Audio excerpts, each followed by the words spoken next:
Now let us talk about C4 cycle. What appears to be comparatively difficult is much easier, because over here what you have to deal with is only the C4 acid that would be formed. Rest everything is to be done by C3 cycle only. First thing that you have to keep in mind that the ultimate carbon fixation would be done by Kelvin cycle only, whether it is C3 cycle or it is C4 cycle. The only difference that lies is that the first formed chemical compound by fixation of carbon dioxide in this particular cycle is a C4 acid, that is oxaloacetic acid. Please remember it, that the C4 acid that is being formed is oxaloacetate. Now what happens over here is, as I told you in the beginning when we talked about the Kranz anatomy in the previous lesson, we had discussed that there are two types of cells, mesophyll cell and bundle sheath cell. Inside the bundle sheath cell, the Kelvin cycle is taking place because over here O2 is absent. Rubisco is present, O2 is absent, so there is no chance of photorespiration taking place. Now, in order to make that sure that over here only carbon dioxide comes instead of oxygen, because it avoids the entry of air totally, that is the reason why it is in the form of a wreath, so that there is no air that comes inside. What you see over here is these are two different cells. This is the mesophyll cell, this is the bundle sheath cell. This represents the outer cell wall. These are the plasmodesmatal connections which are present. This is plasmodesmata, the passage that has been represented over here. You know that plasmodesmata is present in the plant cells as the intercellular connections that is present. So we have plasmodesmata over here. We have the plasmodesmatal connections through which the transport would take place. So if we have to represent C4 cycle, we have the process of carboxylation, then we have the process of transport. So this first step is the process of carboxylation. Then we have the second stage, that is of the transport. The third stage is of the decarboxylation, and the fourth one is regeneration. Over here again we have transport of the C3 acid. This won't be regeneration. We have the fourth stage, that is the regeneration. So this is all. Simply the main cycle which is responsible for fixation of carbon dioxide happens to be Kelvin cycle only. The difference lies what is taking place in the mesophyll cells. As I told you, the mesophyll cells over here lack rubisco. Instead they have phosphoenol pyruvate. In place of RUBP, it would be phosphoenol pyruvate, which would combine with the carbon dioxide. The atmospheric carbon dioxide comes into the mesophyll cells. It combines with the water. It forms this HCO3. This HCO3, it combines with phosphoenol pyruvate, which is again a 3-carbon compound. On addition of this HCO3 to phosphoenol pyruvate in the presence of enzyme peptase. Okay, or we can say phosphoenol pyruvate carboxylase that comes into the scenario, it leads to the formation of a C4 acid. Okay, now this C4 acid is a result of carboxylation process that is taking place inside the mesophyll cell. Once this C4 acid, which fixes the atmospheric carbon dioxide, is being formed, it would be transported to the bundle sheath cells. Once it enters the bundle sheath cells, it is going to get rid of its carbon dioxide that it had brought from the atmosphere as a result of the first reaction that we discussed. It is going to get rid of the carbon dioxide and become C3 acid again.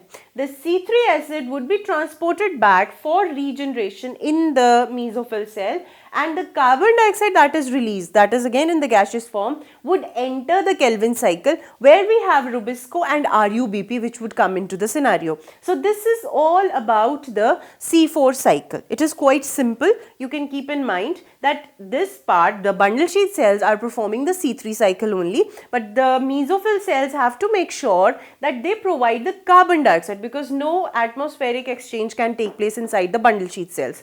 The carbon dioxide would be provided by some acid that would be formed in the mesophyll cell. So the acid that would be formed, that would be oxaloacetate, which takes up carbon dioxide in the presence of phosphoenol pyruvate carboxylase enzyme when it combines with a 3-carbon compound called phosphoenol pyruvate. Now this is what basically C4 cycle is. Now what we have to keep in our mind, which we have to discuss in detail, little bit of it, that how this C4 cycle takes place, because we are primarily dealing with this part. This was different from the other part. Rest was simple, that a carbon dioxide is being released, Kelvin cycle is taking place. We have discussed about Kelvin cycle. What we have to discuss is that what is the difference, what are the stages of difference, and if there is any difference between C3 and C4. As I told you, because of Cran's anatomy, because of getting rid of the wasteful process of photorespiration, of course this C4 cycle is going to be far more productive in terms of photosynthetic efficiency. But we have to see how many ATPs are being used, because in terms of ATP, we understand what is the input of the particular cycle. Now, what you see is that we have phosphoenol pyruvate. That was the beginning.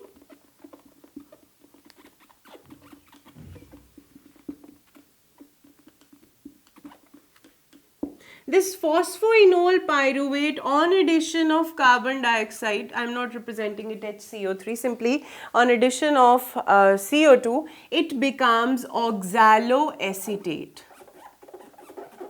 or oxaloacetic acid, which can change to aspartate as well. We don't get into details of that. Simply this oxaloacetate, in the presence of malate dehydrogenase, that is the enzyme, it gets converted to malate.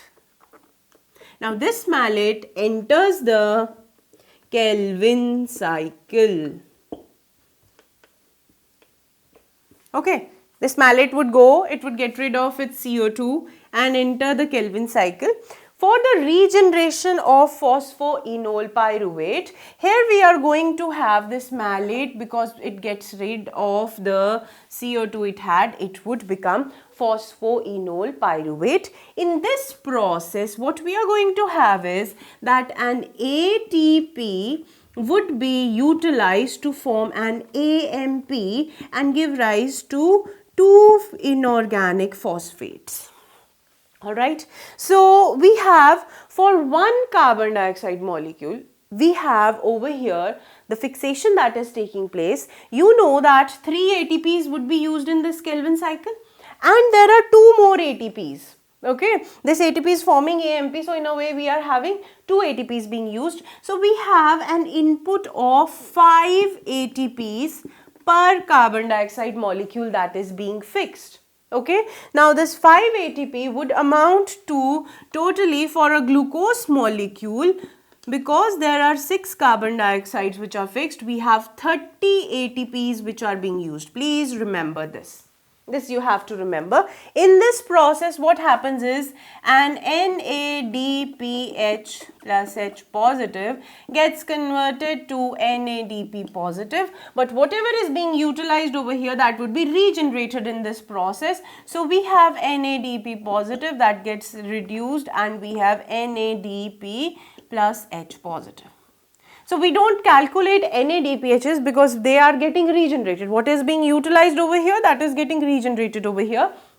But what is to be noticed, that the 2 ATPs would be used additionally to the 3 ATPs which were utilized in the Kelvin cycle. So in total, for one carbon dioxide molecule, we have 5 ATP molecules, which amounts to a total of 30 ATP molecules which are utilized in a C4 cycle for the formation of one glucose molecule. So you have to keep this thing in mind. Now what comes to mind is that it is using so much of ATPs. So how it is a useful process? See, mostly these C4 plants, they are found in tropical regions, and in tropical regions energy is not at all limiting. Okay, you have so much of sunlight that is coming. Generation of ATPs is going to be abundant. So utilizing more ATPs and not wasting the ATPs is more important, because not wasting the carbon dioxide molecules, because carbon dioxide is always going to be a limiting factor for photosynthesis. You know the atmospheric content of the carbon dioxide, how much less it is in comparison to oxygen. So it doesn't matter if 30 ATPs are being used. So there are certain students who have a doubt that it is utilizing 30 ATP molecules, how can it be better than the C3? Because we are ultimately concerned about the productivity in terms of glucose.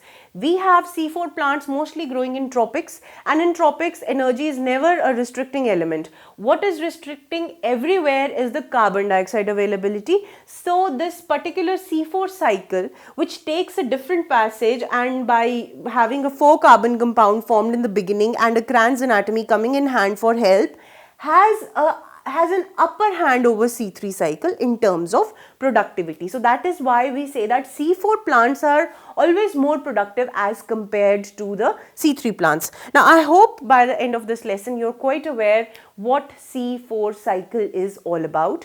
The primary cycle for the fixation of carbon dioxide here also stays C3 only. The only difference is that the C3 arrangement is made in such a way that no oxygen comes, and for that the plant has enabled the carbon dioxide fixation into another compound that makes sure that oxygen does not come due to the anatomy which is present in the C4 plants. And for that anatomy we have talked about in the previous lesson. So this is all about C4 cycle.